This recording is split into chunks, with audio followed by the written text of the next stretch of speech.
Hello guys, welcome back to my channel. അപ്പോൾ ഇന്നത്തെ video എന്ന് പറഞ്ഞു കഴിഞ്ഞാൽ ഞാനൊരു മക്രോണി റെസിപ്പി ഉണ്ടാക്കാം കേട്ടോ.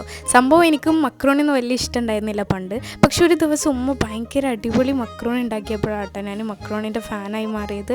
അപ്പോൾ ഇന്ന് വേറെ റെസിപ്പി ആയിട്ടാണ് ഞാൻ വന്നിട്ടുള്ളത്. സംഭവമൊന്നുമില്ല, എല്ലാവരും ഉണ്ടാക്കുന്നത് പോലെ തന്നെ കുറച്ച് പച്ചക്കറികളും കുറച്ച് ചിക്കനും ആണ് ഇതിൽ ഞാൻ ആഡ് ചെയ്തിട്ടുള്ളത്. ഫസ്റ്റ് ഓഫ് ഓൾ കുറച്ച് നമുക്ക് സവാള ഇതിലോട്ട് ആഡ് ചെയ്യാം.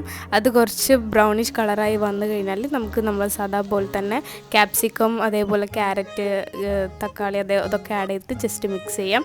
അപ്പുറത്ത് താത്ത ചിക്കൻ പൊരിക്കുന്നുണ്ടായിരുന്നു. അപ്പോൾ മുഹറായിട്ട് നമ്മൾ സ്പെഷ്യൽ മക്രോണി ആട്ടത്. അപ്പോൾ ഇനി കുറച്ച് നേരം ഫ്ലെയിം കുറച്ച് വെച്ചിട്ട് നമുക്ക് ഇതൊക്കെ മിക്സ് ചെയ്യാം. അതിന് ശേഷം നമ്മൾ മല്ലിയില ആഡ് ചെയ്യാം, കുറച്ച് ഫ്ലേവറിന് വേണ്ടിയിട്ടായിരുന്നു. പിന്നെ അങ്ങോട്ട് നമ്മുടെ ചിക്കൻ മെയിൻ സാധനമാണ്, അതും കൂടെ ആഡ് ചെയ്ത് കഴിഞ്ഞാൽ നമ്മളെ സ്പെഷ്യൽ മസാല റെഡി ആയിട്ടുണ്ടാവും. പിന്നെ കുറച്ച് മിൽക്കും ആഡ് ചെയ്യാം. അപ്പോൾ കുറച്ച് പ്ലേറ്റ്സൊക്കെ ഉണ്ടായിരുന്നു, അതൊക്കെ വാഷ് ചെയ്തെടുത്ത്. അപ്പോൾ അത്രയേ ഉള്ളൂ ഇന്നത്തെ വീഡിയോ. ബൈ.